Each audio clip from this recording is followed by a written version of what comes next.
entity, David Evans, he lives with a prostitute that he had been seeing for quite some time. This was the one that he had been seeing more often. He has several prostitutes that he deals with, but this one in particular that lives with him now is one that he had been dealing with more often. At a time when he was at a crossroads between how to cover his lies, how to mask his lies. So what he did was he took the prostitute, he moved her in and tried to clone her, tried to give her my characteristic traits, things that were organic for me. He tried to impose it upon her. The thing is, there's nothing like the original. Okay, so you can have an off-brand of something, but the original is the most pure. The original is the original of anything is the most powerful. So someone can take your ideas, they can try to emulate you in some way, but because it's not organic to them, it's not going to last very long, and it doesn't have the same potency. It doesn't have the same impact. So he tried to clone her into me, essentially. So we know how that's going, which is not very well. And so both of them have become, and are actually presently, very obsessed with me, present tense. Okay, so this is these individuals are not connected to the Most High, as I said, and this prostitute is nothing more than a clone of me, that is essentially there because she wants his money, and he wants her to not tell the fact that he's gay, the fact that she witnessed him having intercourse with men.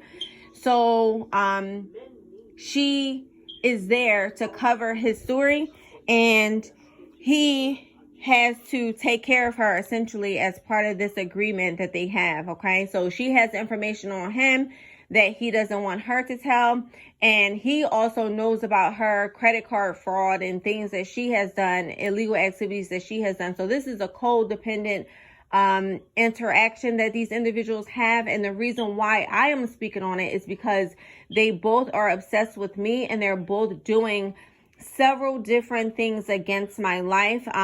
They're both going around to other YouTubers and pretending to be me and taking information that they have stolen from my phone, from any form of database that I have, and just how I live my daily life, have taken this information, given it to others. They've also pretended to be the victim. I am not a victim, but they have pretended to essentially be victimized. They have said to others that I am the one that's actually doing these things to them. So it's so crazy because when people give them advice, and some give them bad advice, but when people lie to them and tell them something contrary to the truth, it's almost as if like it makes them happy to know that they are somehow doing something harmful to me. It is insane. Both of them, when you try to figure out someone who's insane, trust me, you're not going to get a whole lot of clarity outside of the fact that these are devil worshipers, that are liars, that do a lot of manipulative practices, like practicing a lot of witchcraft, such as, you know, putting spell work on people and manipulating energies to have a favorable outcome for them. None of those things, as I said before, none of those things are working, and none of those things will work. They have been doing this for a number of years. They have done this on each other to keep each other bound. They have tried to do this to me to keep me bound to this entity of David. The prostitute has done a lot of spell work to try to keep me separated from him, but I don't want this entity. He doesn't need to be separated from me. He will never have me. He will never even be in the same room as me, not in the same building, not even in the same city.